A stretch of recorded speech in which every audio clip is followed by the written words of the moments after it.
received a call from the Beeb, and they said they intended, or they were investigating the possibility of doing a This Is Your Life programme on Ray. Would I be able to assist? Which we then discussed, and my role was essentially helping to spring the surprise on Ray, which we were able to do. I spoke to Sir Alex and some of the administrators at the club.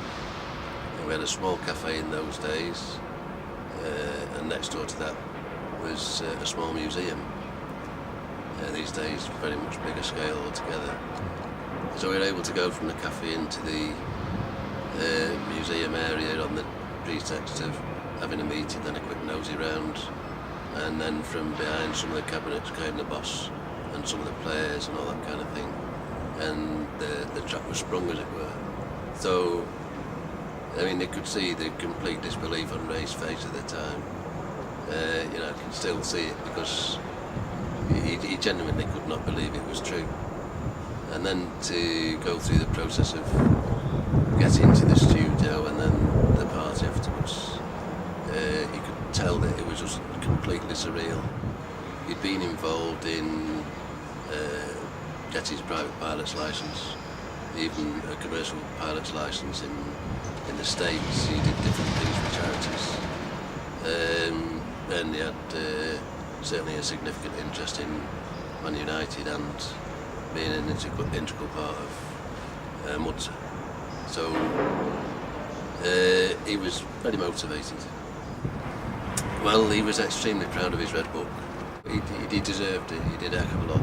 He raised significant amounts of money and raised a lot of awareness around disability and inclusion, which is never a bad thing. Ray was also recognised by receiving an MBE from the Queen for his efforts for charities disability related. So he was lucky in so much as what he did didn't go unnoticed. But then that's also everybody else's luck in the process, because when somebody gets that kind of recognition and it gets noticed by others, it sort of brings it into focus a bit more for those around you, and then it plays its part in developing the whole field of inclusion, which we're all trying to do these days. I think the best assessment of Ray and the legacy he left here would be that he showed that disabled people could live a day-to-day life with a can-do mentality, which other people could then feed from. To be able to be in a wheelchair and be able to be a pilot, to be able to push a wheelchair from Blackpool Tower to the Eiffel Tower and those kind of things, it's really significant in terms of demonstrating to other people that yes, you can do these things, it is achievable. Don't just assume that you're living a different life now and being unable to do certain things. Think of it a different way, think about it in the context of defining life around what you can do rather than what you can't do. And that's part of what Ray left us with.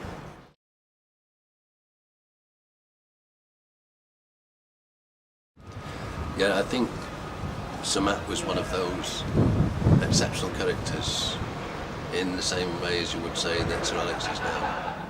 Sir Matt had to go through a very difficult time because of what happened in the Munich air disaster. Totally rebuilt the team. It was so successful that it was instrumental in rekindling all the interest in the club, and he was probably the guy that laid most of the foundation stones that exist here today. Thankfully we've got another manager that's continuing on in the same tradition. I think to rate Sir Bobby's influence at the club would be an almost impossible task. He's an ambassador for Manchester United as well as being a director, but he's such a significant figure. And it transcends a lot of barriers. He has, say for example, a huge amount of influence in the England World Cup bid, but then again he had a huge amount of influence in the Olympic bid as well. He's so well known. It isn't very often that you get people of that character so involved in sport generally, and being so influential as well. And having known Sir Bobby for a few years now, not very closely, but every now and again we do meet, and it has been the speaker at one of our annual dinners. I can also testify to the fact that he can be very funny, as well as being a great ambassador. This Is Your Life was just so popular. Back then it was fantastic to have what you regarded as one of your own as a subject on the programme.